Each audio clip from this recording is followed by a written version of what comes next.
story of how God was seeking a bride for his son.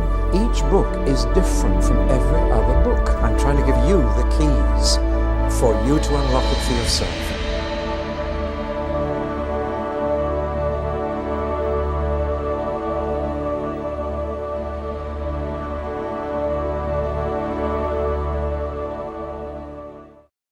Well, now, in the last talk, I gave a kind of overview of both books of Kings, which in the Hebrew Old Testament are one book, just the kingdoms of Israel. And I want now to go over the story again, but looking in greater detail at some of the kings and some of the crises that are covered. And the first king I'd like to say a bit more about is King Solomon. He begins the book of Kings, and it's his reign that seems on the one hand so good and on the other hand so bad. Solomon was a good man. He began well. In fact, at the beginning of his reign, God appeared to him in a dream and said, "I'll give you anything you ask me." Now that's a real test of a man's character. If God said to you, "I'll give you anything you ask me, wealth, fame, power, whatever you ask me, I'll give you." And Solomon said, "Wisdom, please." He said, "Because I'm inexperienced as a king. And if I'm going to be a good king, I need to be a wise king, and I need wisdom that I don't have." And God said, "Because you asked for wisdom, I'll give you everything you didn't ask for as well. I'll give you wealth and fame and power. But above all, I'll give you wisdom." When he woke up, he was faced with a situation that really needed wisdom. Here were two prostitutes arguing about one baby. They both had babies, but during the night, one had been smothered or had a cot death and was gone. And now each of them was saying, "It was the other one's baby that died, and that's mine." Now, can you imagine a more difficult situation for a judge to sort out than two women each swearing the baby was theirs? But Solomon had asked for wisdom, and he got it. And the Lord said, "Just tell them to cut the baby in half. Give half to each." And as soon as Solomon said that, the real mother said, "Let her have it." The one who wasn't the mother said, "Yes, cut it in half," because that would kill the other one's baby. And it was solved. So simple. If I can give you a modern illustration, because a word of wisdom is available to all who've been baptized in the Spirit. A young couple came up to me in a meeting in Islington in London, and they said, "Mr. Pawson, if you can't help us, we're going to get divorced." I said, "Well, I've only got 5 minutes before I have to leave." And I said, "How long have you been married?" 3 months. And I said, "You're going to get divorced after 3 months." I said, "How did you meet?" And then it came out. She offered to be a prison visitor, and they sent her to a men's prison to visit men. Now that's asking for trouble anyway. Anyway, she met this very rough lad and led him to the Lord. He was soundly converted. She taught him the Bible. She discipled him. And after some years, he came out. And he said, "I have no family, no home, nowhere to go." And she was getting on for 30, single girl living on her own in a flat. She had no family either. He said, "You know, I'm very fond of you." In fact, he said, "I've fallen in love with you." She said, "Well, I like you." And they went straight away from the prison gates and got married. Moved into the apartment, and then they found out they were totally incompatible. Because it's not enough just to be two Christians, you know.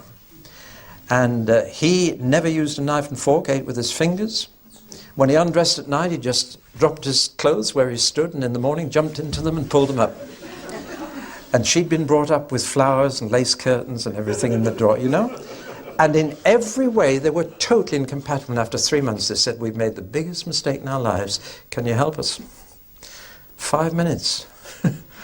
I said, "Lord, a word of wisdom." And he gave me one, and I said, "Listen carefully. This is what you're to do. You're to do week on, week off. The first week, you both do things his way. And you," pointing to the girl, "you got to throw your clothes on the floor and learn to eat with your fingers. But the next week, you're both doing things her way, and you've got to learn to put your clothes in the drawer and to eat with a knife and fork." I said, "You're to do that week on, week off." And the girl said, "That's so weird, it's got to be of the Lord." And they said, "What else?" I said, "I've nothing else. And off they went, and I've never seen them since. But I had a lovely letter 6 months later. Dear David, we never knew married life could be so wonderful. We are blissfully happy. Trouble is, they never told me if they were still doing it.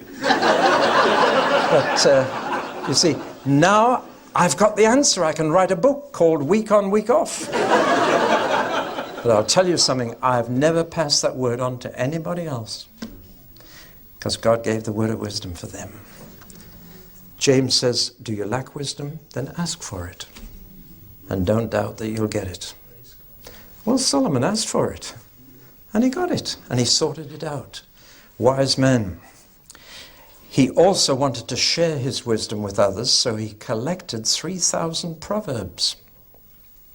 And he wrote 1,005 songs, according to the book of Kings. But God only published about 6 of them. Now I have a theory about this, because he had 700 wives and 300 concubines, and God refused to publish 999 of his songs. I reckon he wrote one for each of them. And the only one you've got is about the girl of the Song of Solomon. Right? So, poor old Solomon, would you call him wise if he had 700 mothers-in-law? You know, actually, Solomon was like a lot of us. He had a lot of wisdom for everybody else, but none for himself. That was the tragedy. He wrote 3 books, Proverbs, or Song of Songs first, when he was a young man, so much in love that he forgot about God altogether, and God has no mention in the Song of Solomon. That's when he had already 60 wives, so he was well on in his career, but he met the right one. And then he wrote Proverbs, and he wrote that when he was middle-aged. Now, son, watch the women. You've got to be middle-aged to talk like that, haven't you?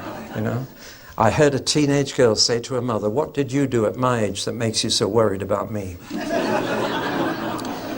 And then he wrote Ecclesiastes, remember your Creator in the days of your youth, before the legs tremble and the teeth are few and the eyes are dim. You can see Solomon's whole life, but you see, because it was a time of peace and prosperity, then philosophy came in. And he had time to develop his interests in music and agriculture and architecture. He developed many interests, but none of them satisfied him. And the book of Ecclesiastes is one of the saddest books in the Bible. When he reached old age and felt it was all vanity, all pointless, and that he was getting off just where he got on. That's Solomon. He did so many good things, and he built the temple for the Lord. With the materials and the plans from his father David, he got the temple built. It was a magnificent temple. That gives you just a rough idea of it. There's Solomon's palace, and here's the temple. It took 7 years to build the temple and 12 to build his own palace. Interesting. But one of the most fascinating things it says in the book of Kings about the temple being built was that though it was built of cut stone, the sound of hammer and chisel was never heard. For many, many years, people couldn't understand that. How could you carve all those stones and never the sound of a hammer or a chisel be heard? Until somebody found a hole in the mountain, Mount Moriah it is, at the top end, near Calvary, there's a hole in the cliff. And they went in and they found a gigantic cave. You can go into it if ever you go around past the Damascus Gate and look for a little door in the cliff wall. And when you get in, it is vast. It's the size of the Albert Hall. It's enormous. And the floor is covered with millions of little chips. And the rock has been cut. And it goes for yards and yards down under the temple. And the rock here is so soft you can cut it with a penknife or with your fingernail. But when you bring a piece out into the atmosphere, it oxidizes and goes quite hard. There's a bit. That's absolutely hard rock. But it's been cut with a penknife. It's so soft, you can just cut it like that. And then it oxidizes and goes hard and white. Beautiful, pure white stone. In other words, all the stone came from underneath. In this huge cave, they were cutting these blocks to fit and then sending them up. If you go to the Wailing Wall, as it used to be, they don't call it that now, they call it the Western Wall. If you ask for the Wailing Wall now, they send you to the income tax office. But the Western Wall, when you look at it, there are blocks of stone 40 feet long by 3 feet by 3 feet, which weigh 100 tons. It was cut out of this soft stuff and then brought out on rollers and put in place. And that's how Solomon built the temple. Well, it's a fascinating tale. But the sad thing is that Solomon had a weakness. We know what it was. He had too many wives. He married the daughter of Pharaoh. Because she was an Egyptian, of course, she couldn't live in the holy city. So he actually built her a palace just north of the temple, outside the city wall. And that was discovered last year. If you saw the recent television program, they found a palace with Egyptian architecture, with the lotus leaves around the pillars. The only Egyptian artifacts in the whole of Israel that have been discovered. And it's just north of the Damascus Gate. It's underneath the monastery. And they've discovered the palace that Solomon built for Pharaoh's daughter. Interesting how many things are confirming the Bible as people dig around in the dust and rubble of the Middle East. So Solomon gave them that magnificent temple.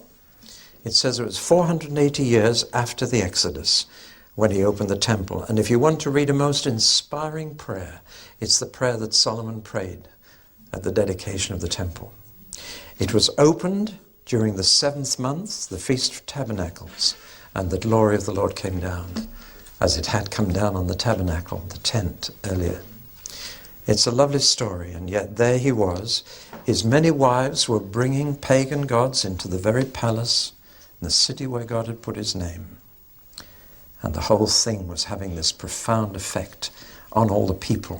Furthermore, to get this built, he was virtually using forced labor and heavy taxation.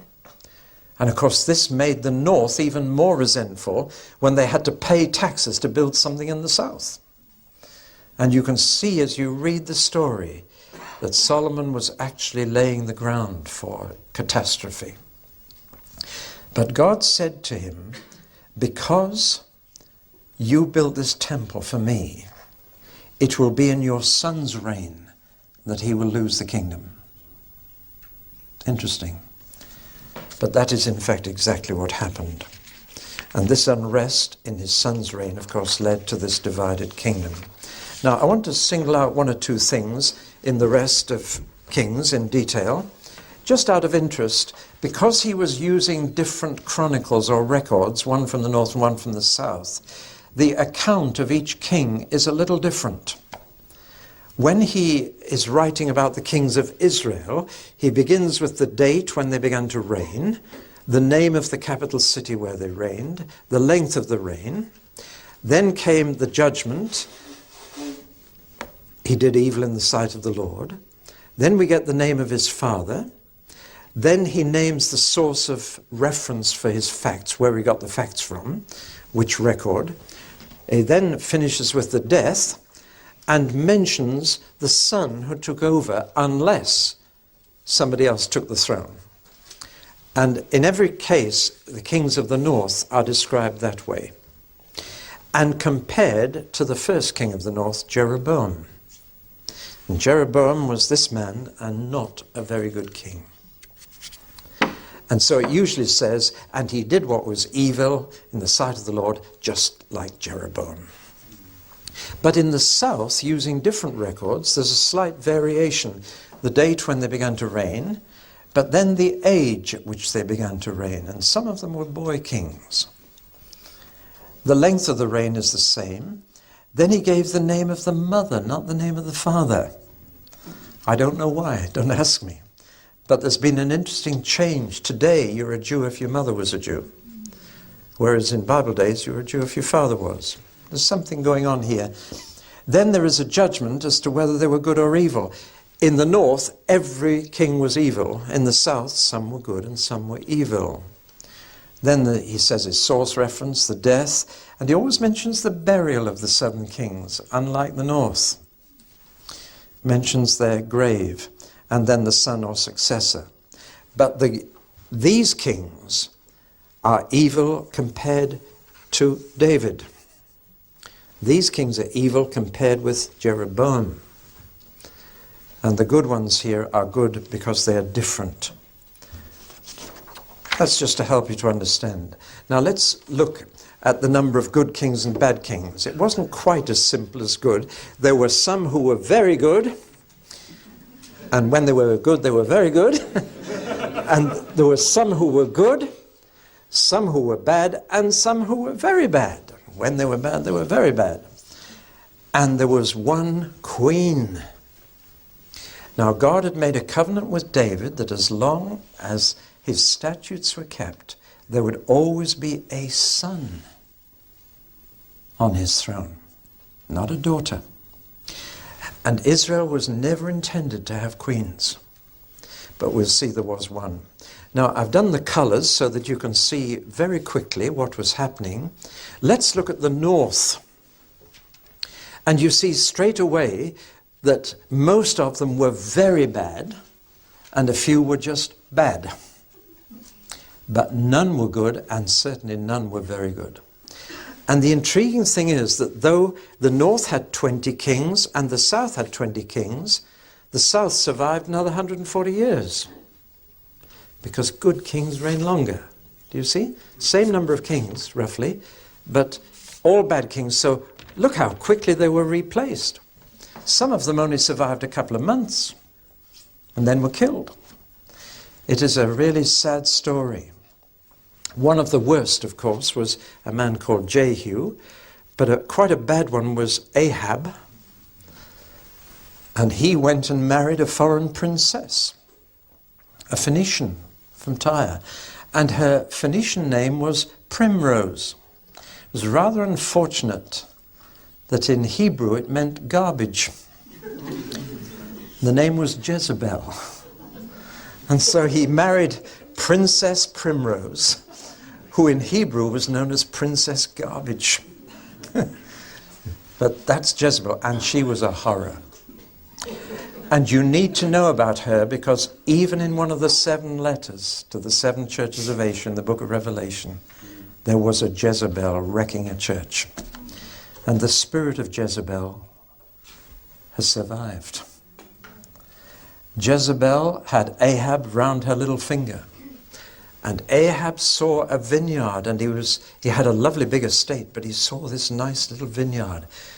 And it was owned by a man called Naboth. And Ahab said to his wife one day, "You know, that's a nice little vineyard. I wouldn't mind having that in our estate." And she said, "Why don't you?" "Oh, but he said it belongs to Naboth." She said, "We can soon deal with that." She had the man killed. Ahab got his little back garden. That's Jezebel. And it was in that day that the first great prophet, Elijah, was sent to deal with the situation. If ever you get the chance, you must climb Mount Carmel. It's 12 miles long. It juts out to the sea. But at the eastern end of it, the inland end, there is a gigantic depression on the top of the mountain, or just below the summit, which is a natural arena where 30,000 people could gather to watch something happening. And we know it must be the place where Elijah challenged the prophets of Baal, whom Jezebel had introduced to the palace, because there's a spring there which never runs dry, even in drought. And though there'd been no rain for 3.5 years, that spring was still going. A friend of mine, Leonard, who died on Christmas Day a few years ago at the age of 90, or 99 was it? But anyway, he was out there for many years as a policeman during the British Mandate, and he had an amateur hobby of archaeology. And he went up to this arena and he spent 3 days on his hands and knees going backwards and forwards to see if there was any remains of Elijah's altar. Do you remember the story?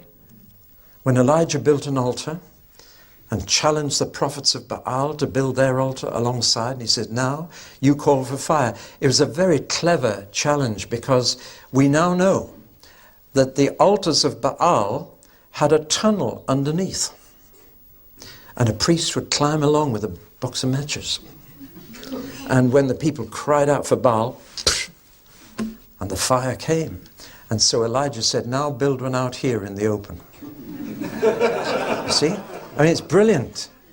He said, well, watch you build it, and then you produce the fire like you usually do. And Elijah was a very bold man. And he said, now I'll build an altar for the Lord. And he said, not only that, but when I've got the wood and the sacrifice, I insist you go and fill buckets at that spring and pour water on the top. And then let's see who's God. And his boldness led him to mock the priests in such a way that if his experiment failed, he'd have been a goner. They shouted, God, Baal, Baal. He said, shout a bit louder. Maybe he's on holiday. Maybe he's on the toilet. Shout a bit louder. He actually said that.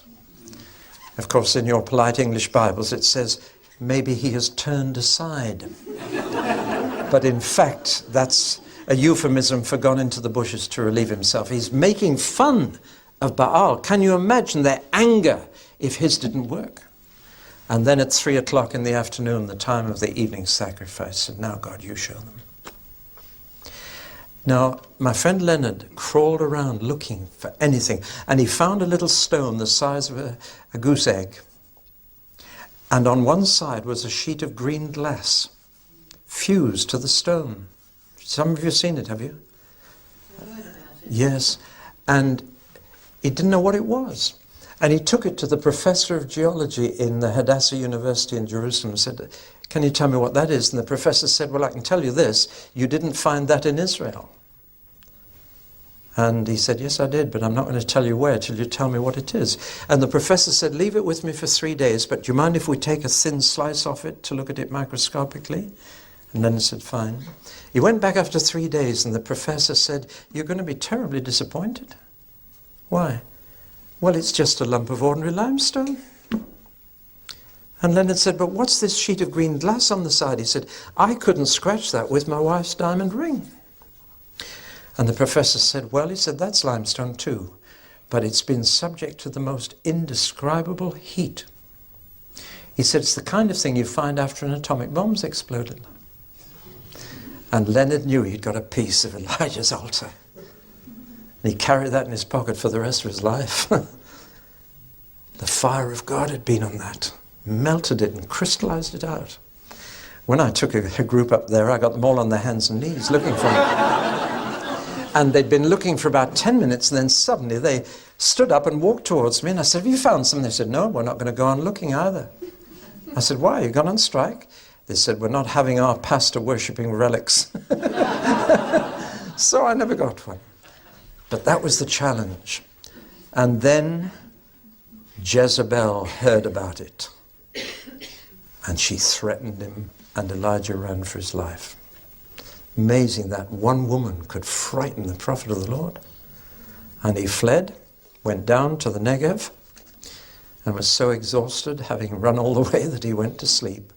And that's when an angel came and cooked a meal for him. I think that's lovely, one of the lovely. Did you know angels could cook? But how lovely of God. Instead of hammering him into the ground for running away, he said, you know, you haven't eaten for such a long time. I've sent an angel to cook a meal for you now. Get that inside you and then we're going to talk. Beautiful. Elisha followed him, of course. One little word about Elisha. He was plowing when Elijah called him. And Elisha said, I want a double portion of your spirit. Now that does not mean I want to be twice the prophet you've been. It means very simply that if a man had 4 sons, his estate was divided into 5 when he died, and the double portion went to the eldest son, who therefore became the heir of the family business and got the extra money to help with the responsibility. Do you follow? So in asking for a double portion of Elijah's spirit, he was asking to be his heir, to take over the business. And Elijah said, if you see me go, you can be my heir. And Elijah was one of the few people who never died, like Enoch. But Enoch walked into heaven. Elijah rode. And Elisha saw him go up in a chariot to heaven. And saw Elijah's robe fall down. And Elisha picked up that robe And he walked to the Jordan River, because before they'd crossed the Jordan River, Elijah had taken the robe and just swung it over the river, and the water had parted. And Elisha said, now let's see if the God of Elijah is with me. And he took the robe, and the water parted. They're so different, these two. And I want you to notice this. Elijah was the fighter, the preacher, the man who challenged the people. Elisha was quite different. Elisha raised the dead. Little village, widow's son, he raised the dead. It's called Shunem. And that's only half a mile from a little village called Nain. That strike a chord with you? And Elisha fed 4,000 people with a few barley loaves of bread. That strike a chord? See, we're going to see that John the Baptist and Jesus, who were cousins, were in fact Elijah and Elisha back again. They were prefiguring those two cousins. It's a remarkable story. You should study Elijah and Elisha. Can you see that God was sending prophet after prophet after prophet to warn these people of their bad ways? From Ahijah, or Ahijah, Jehu, Eliyahu, or Elijah to you, Micaiah, Elisha, Jonah. Jonah appears in the book of Kings. People think Jonah's a myth. Why is he in the book of Kings then? And Amos, and finally Hosea. Hosea, what a man. One day God said to him, I want you to go into the street and find a prostitute. What? I'm a preacher. What do you want me to do with her? Marry her. Then what, Lord? Well, then you're going to have children. But I better warn you, she will love the first child, she won't like the second, and the third will not even be yours, Mr. Preacher. Sure enough, the 3 children arrived. And then what, Lord? Well, then she'll go back on the street. She'll go back to her old profession. Well, what am I to do with 3 kids? You're to go and look for her and pay the pimp money to get her back and bring her home again and love her. And what then, Lord? Then you're to go and tell the children of Israel, that's how I feel about them. Terribly emotional book is Hosea. It was God's last appeal to a faithless wife who was running after other gods. Amazing appeal, and yet it fell on deaf ears, and they went. Looking here, you see we haven't got nearly so many bad kings. We've got one horror, the Queen Athaliah. And you know who she was? She was Jezebel's daughter. And she married the king of Judah in the south. He should have known better. And she was so jealous, she wanted to be the first queen of Israel. So what could she do? She systematically killed all the children of David's royal line, one after the other, so she could be queen.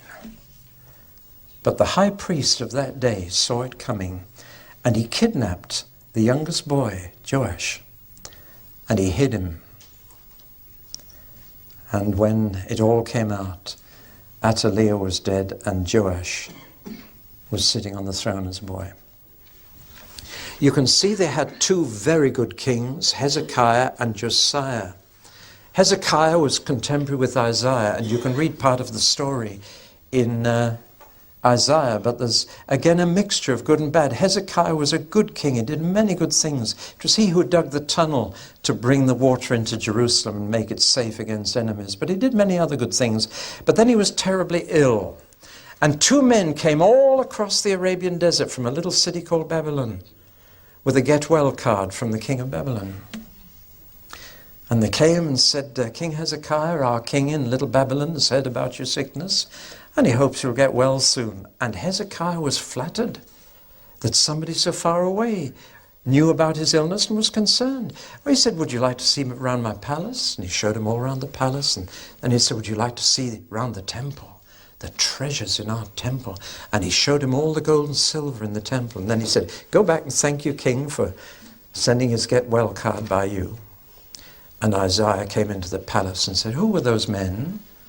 Oh, they were visitors from Babylon. Brought a nice message from the king. Hope I'll be better soon. What did you show them? Oh, I showed them all my palace, and I even took them into the temple and showed them the gold and silver treasures.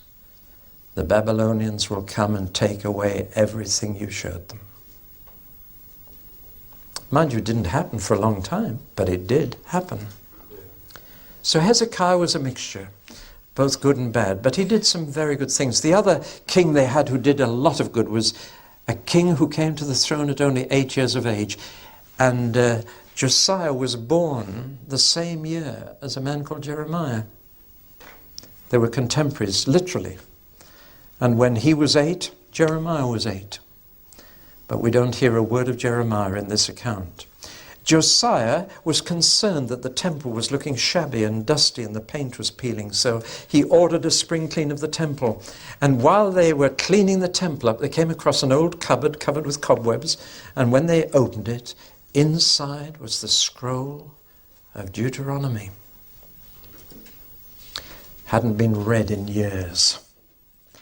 They brought it to King Josiah, and when he read it and read the curses, he said, "Do you realize we've done everything that deserves a curse?" He said, "We must quickly put it right." And he ordered a national reformation. And they destroyed all the high places of the pagans. They destroyed all the idols. And it really seemed as if it would clean the situation up. But it didn't. Because you can't make people good by act of parliament. You can't force people to change their hearts. You can change their behavior by law, but you can't change their hearts. And Josiah made a big mistake. He decided to go to war with Egypt. And he was killed at Megiddo. And they lost this good boy king. And as soon as he died, the nation went right back because he was followed by bad kings. I've skipped over one of the worst kings. Hezekiah, the good king, was followed by Manasseh, a very bad king. Manasseh got into Satan worship. He sacrificed even his own baby sons to the devil in the valley of Hinnom, which later became Gehenna.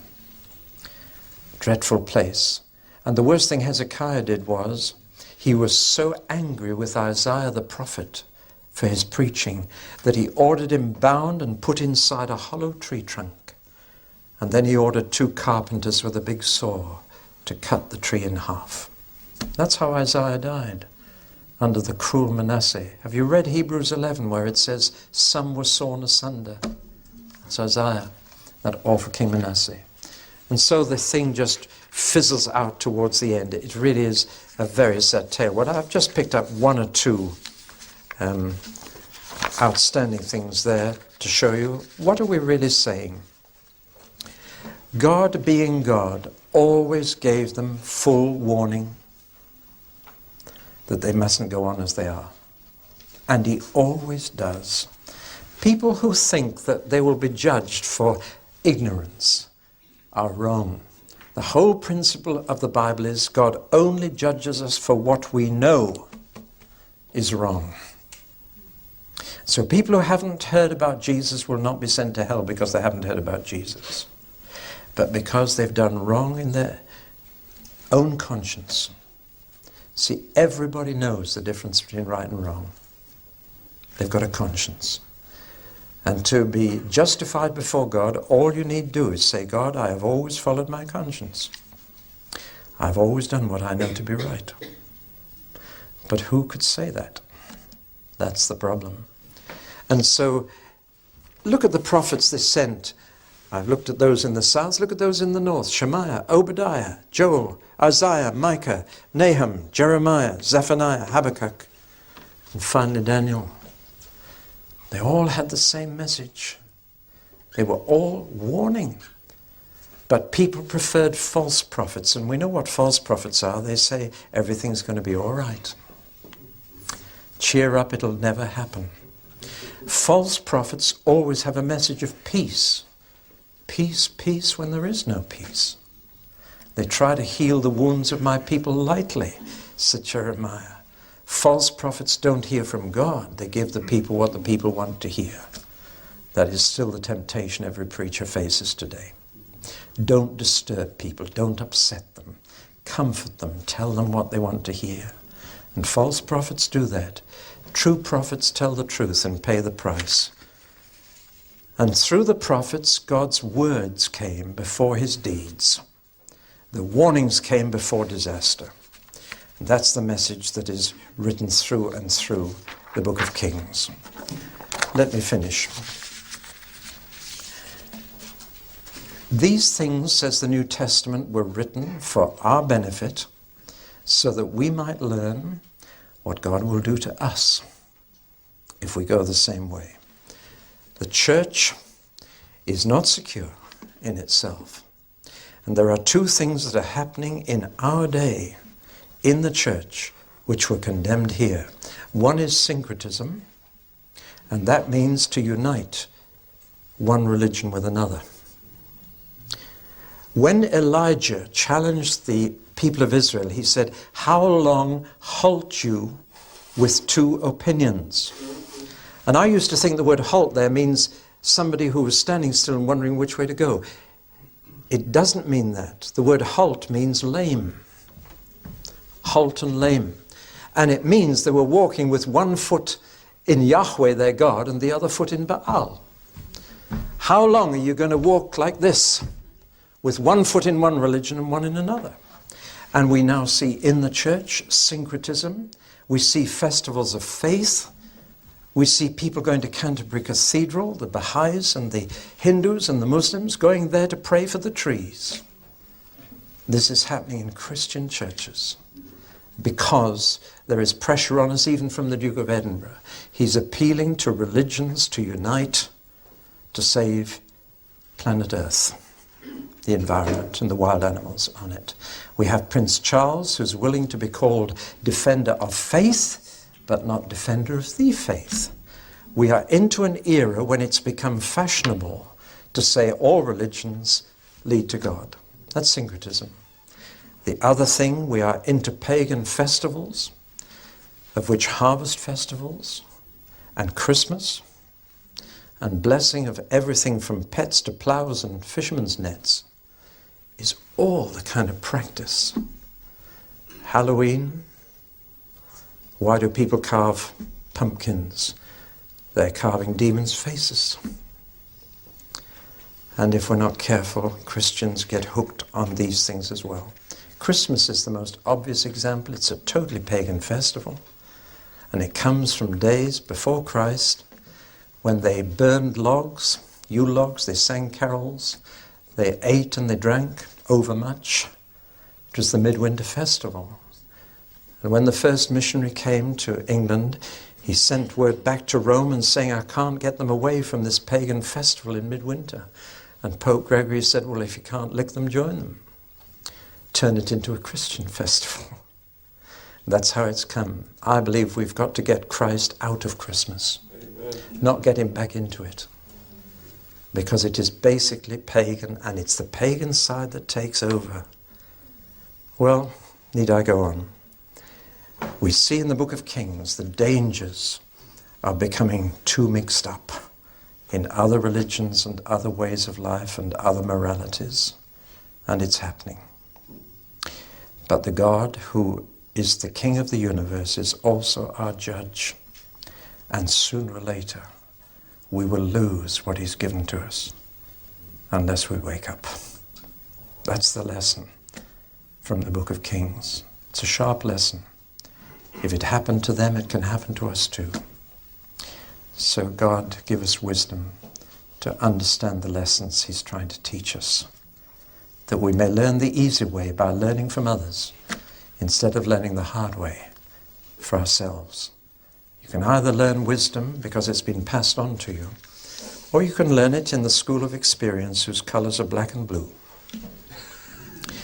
Two ways of getting wisdom. That's why Solomon wanted to pass it on to his son. Now, son, take it from me. Don't learn the hard way yourself. Take it from me. The Bible is able to make us wise unto salvation. It doesn't make you clever, but it'll make you wise and avoid the terrible mistakes that God's people of old